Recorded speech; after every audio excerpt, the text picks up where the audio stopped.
the age of giants, and the silent ark before the flood, when the earth still held memories of Eden, a different generation walked among mankind.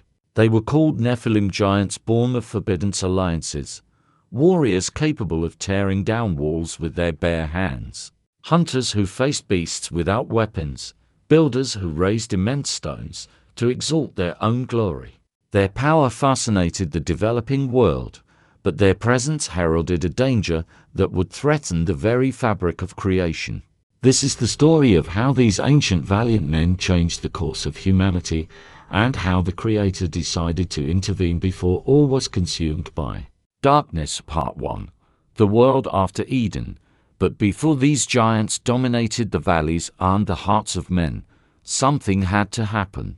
To understand where the Nephilim came from, we must go back to the beginning, when the first families tried to rebuild life outside the gates of paradise.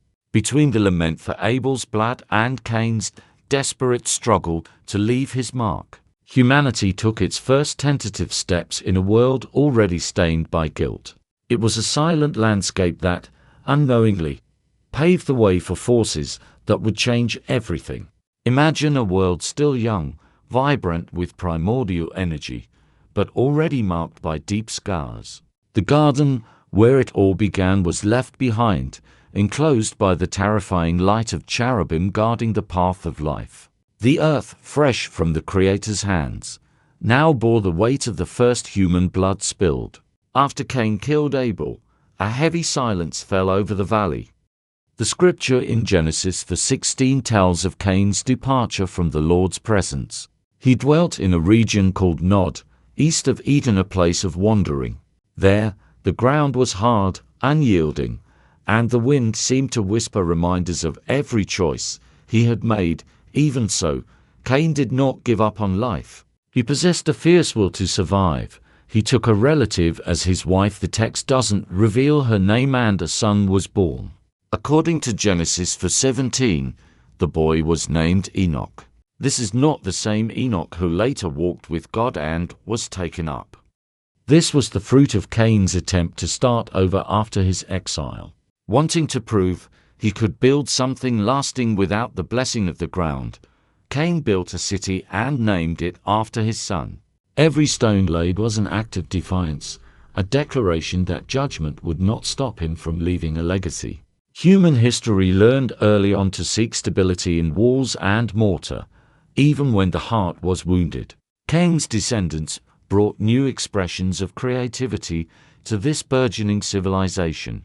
Genesis 19 mentions Lamech, a man of immense pride, who took 2 wives, Adah and Zillah. From their family emerged skilled people who shaped the culture of the ancient world. Jabal became the father of those who live in tents and tend flocks. Genesis 20, domesticating the wild. Jubal, Genesis 21, was a pioneer in music, creating sounds with harps and flutes, bringing melody to the silence of Nod. Tubal-Cain, Genesis 22, mastered the fire and the forge, working bronze and iron into tools and utensils and eventually weapons. Naamah, daughter of Zillah, is also mentioned, her grace remembered among the people. These skills showed that even after the fall, the Creator allowed gifts to flourish. Life gained rhythm with the bleating of flocks, the melodies of the harp, and the ringing of metals. But as human hands learned to build, the heart began to lean toward pride. Beauty and ingenuity, which could have led to gratitude, began to fuel vanity. Far away, however, something else was at work, something men failed to perceive in their busy striving. Part 2. The descent of the Watchers. While Cain built walls and his children invented new crafts, another reality watched them from the periphery of existence. In the invisible realm, there were those who had been created for the light, but chose to abandon their position. The sacred text, later in Genesis 6:1-4, speaks of sons of God who descended to earth, seduced by the beauty of the daughters of men. This shadow began to loom over history, paving the way for characters whose fame would span generations. The Nephilim, the stage was being set. On one side, Families attempted to cultivate the land and organize their lives. On the other, hidden forces approached, ready to corrupt what still bore traces of Eden. The world seemed to grow in skill, but it also became vulnerable to a power that sought to dominate the human heart. Soon, the line between progress and perdition would become blurred, and history would leap toward times of apparent glory and profound darkness. Time passed, and the memory of Eden began to fade in campfire conversations. The generation of Seth retained some reverence, gathering to call upon the name of the Lord. As Genesis 4:26 records, small groups sang, prayed, and passed on the stories of Adam to their children.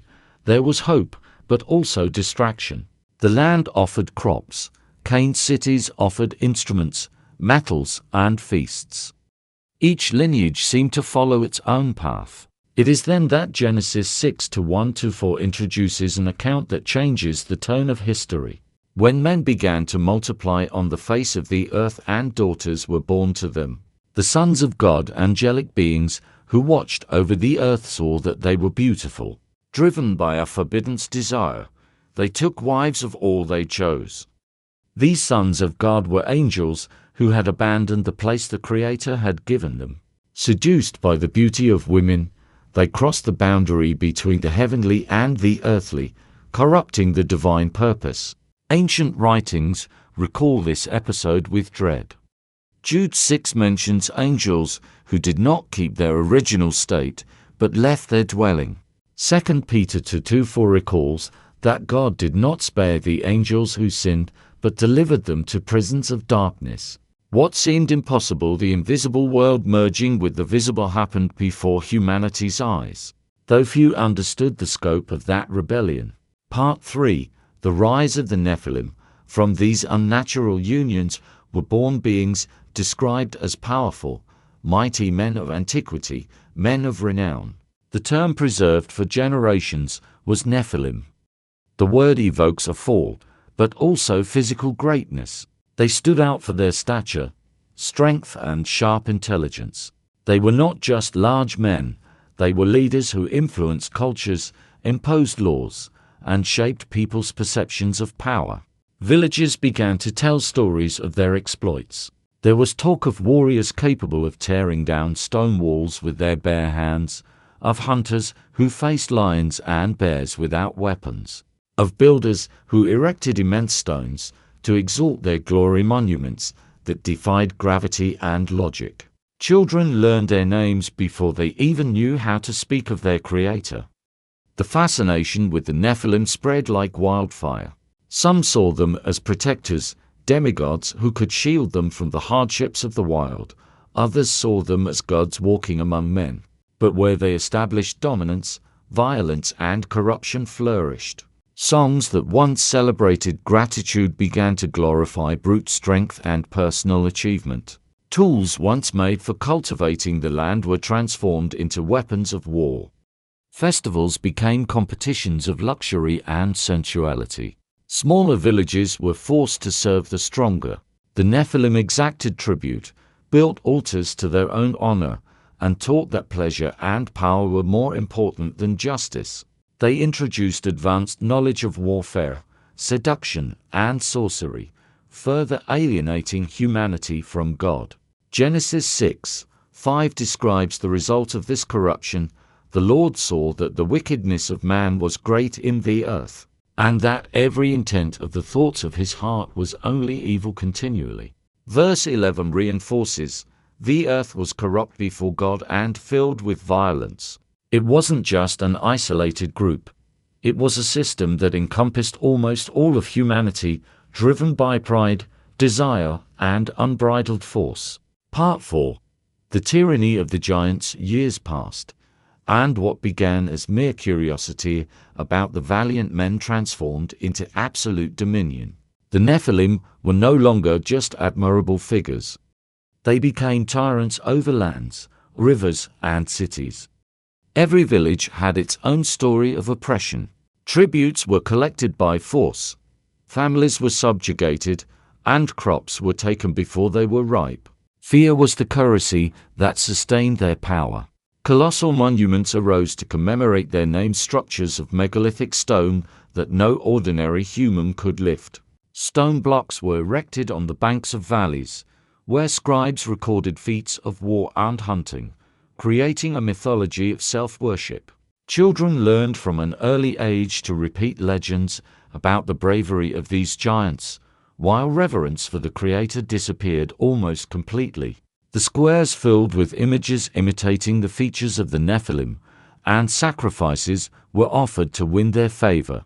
Ordinary life became fragile in the face of such arrogance. Small towns were displaced to make way for fortresses. Those who resisted were dragged into servitude.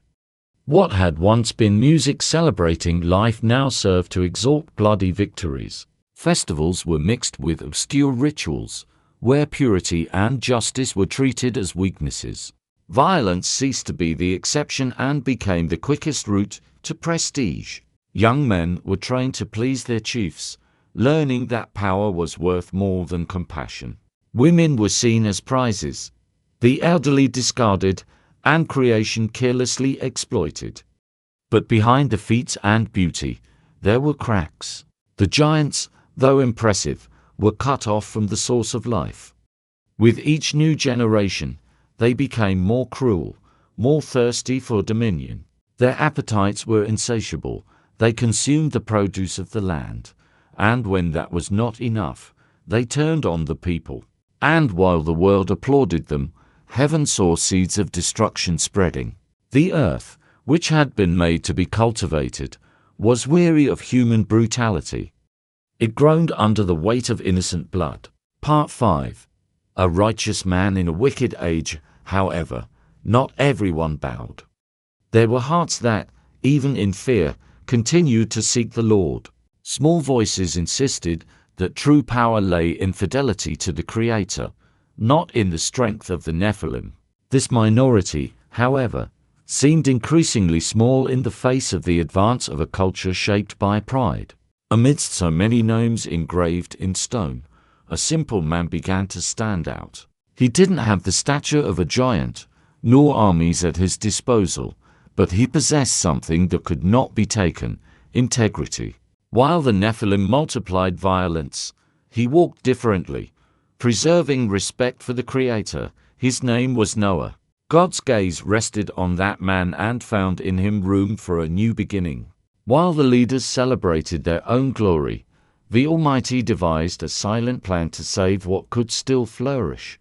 The world didn't know it, but history was about to enter its decisive moment. Judgment would be announced, and with it, the promise of preservation for those who trusted in the voice of the Lord. While violence and pride dominated the cities, one man lived differently. Noah worked in the fields with his sons, cared for his family, and kept his heart inclined toward the Creator. He didn't possess the stature of the Nephilim, nor the applause of the crowds, but he had something more valuable: an upright character. His quiet life was a contrast to the tumult of the times. The Almighty, observing the spreading wickedness, decided to purify the earth. He called Noah and revealed the plan. A flood would cover the world, washing away the stain of the Nephilim and the corruption of mankind. But there would be a way out for those who trusted his word. Part 6. The construction of the ark. It was time to prepare a great ship. The Lord described the structure to Noah: sturdy gopher wood, several internal divisions, sealed walls with pitch to withstand the waters. Its size was immense, 300 cubits long, large enough to house people and animals. Noah received the instructions and courageously set to work. He chose the trees, cut the trunks, treated the wood, and marked the beams. His sons Shem, Ham, and Japheth helped with dedication, learning every measurement. The ark slowly grew, occupying an entire valley. It was a massive, rectangular box, built for survival, not navigation. Each axe stroke was a silent testimony of faith against the screaming backdrop of a violent world. Soon the people realized what was happening. Men approached, laughing, asking if Noah intended to sail over dry land.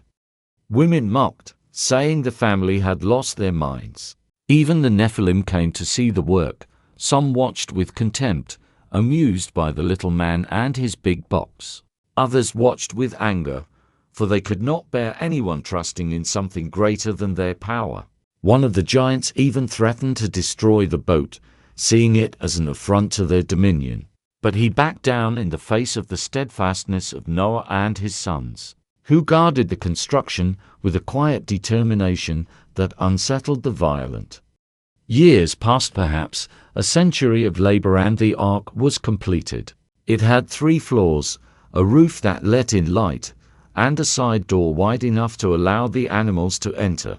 The interior was organized with compartments, spaces for food, seeds, tools, and nests. It was more than a shelter. It was a symbol that God would preserve life. Then the Creator commanded Noah to gather representatives of all creation, pairs of each species, and of the pure animals, 7 pairs. The scene was impressive. From the mountains descended goats and deer. From the valleys came wolves and foxes. Birds flew across the sky in rows, darkening the sun. Wild animals, domestic animals, and even small insects seemed to obey an invisible order drawn by a divine instinct. The people watched in awe, yet their hearts hardened. They rationalized the miracle. They trusted in the strength of their cities and the power of their giant protectors. When everything was ready, Noah, his wife, his 3 sons, and their wives entered the ark. Many laughed, others banged on the walls, and some tried to peer inside. But then, solemnly, the heavy door was closed, not by human hands, but by the Lord himself. Part 7. The Great Deluge. An eerie silence fell over the valley. At first, only dark clouds covered the sky. Some commented that it was just an ordinary storm, but soon the rain thickened. Water began to run down the paths, soaking the ground. Streams turned into rivers. But the terror truly began when the fountains of the great deep burst forth. Underground springs gushed, raising the water level with terrifying speed. Stone houses were invaded, barns swept away. People sought higher shelters, while screams echoed everywhere. The Nephilim tried to resist. Some lifted logs to float, others climbed the highest peaks, relying on their immense strength and stature. They roared at the sky, challenging the storm. But no skill could overcome the fury of the waters. Once celebrated pride turned to despair. The giants found that their strength meant nothing against the judgment of the Creator. Entire peoples cried out for help, banging on the sealed wood of the ark, but the door remained closed. Inside the boat, the atmosphere was different. Animals settled in their places, seeds carefully stored, a silent family sustained by the certainty that the Creator was faithful. The creaking of the wood and the roar of the rain were deafening, but within was safety. Each thunderclap reminded them that the promise was being fulfilled. The waters judged, but also preserved a future. For 40 days and 40 nights, the rain did not cease. Mountains were covered. The highest peaks disappeared, villages vanished. The monuments erected by the giants dissolved beneath the currents. The age of the Nephilim came to an end. Their glory, their songs, their deeds all were buried along with the violence they had unleashed. The men of renown were washed from history, leaving only silence. Part 8. A new beginning. When the waters finally began to recede, within the ark remained the seed of a new beginning. The Creator had preserved life in the midst of judgment. History would not end in destruction, but in the promise of a new beginning for those who chose to trust in the voice of the Lord. When the waters receded and the ark rested safely on the mountains of Ararat, a new silence covered the world. The door opened, and Noah stepped out into a washed, clean earth. The age of the Nephilim had come to an end.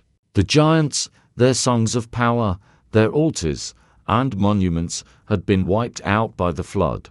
All that remained of them was memory, a warning etched into the fabric of history, a reminder that no force can stand when it despises its Creator.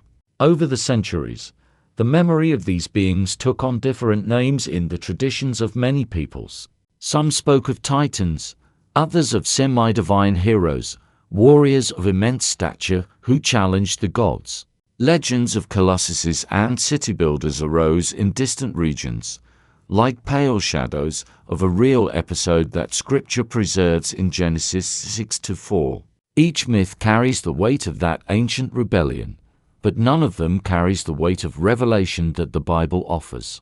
They existed because a boundary was breached, a moment when beings created for the light decided to descend and corrupt what God had made. Today, archaeologists, researchers, and the curious try to decipher clues: immense stones, ruins that defy simple explanations. Legends about enormous men, these are signs that fuel questions, but they do not replace the central message. Behind every trace lies the spiritual truth that pride and violence always lead to ruin. Current accounts and theories that circulate may spark interest, but above all, they serve as a reminder that there is a limit to human arrogance. The story of the Nephilim is not just about large beings. It is about hearts that chose to defy the order of the Almighty.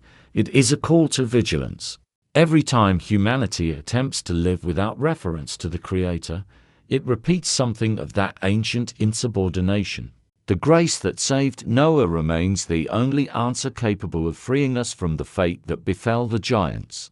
Thus, as this narrative closes, a call echoes: may each generation learn from the past. May simple, obedient faith like Noah's prevail over the temptation to seek limitless power. Because no matter how seductive the myths may seem, what remains is the truth that the Lord rules over all, and His mercy is offered to those who choose to walk in the paths of light.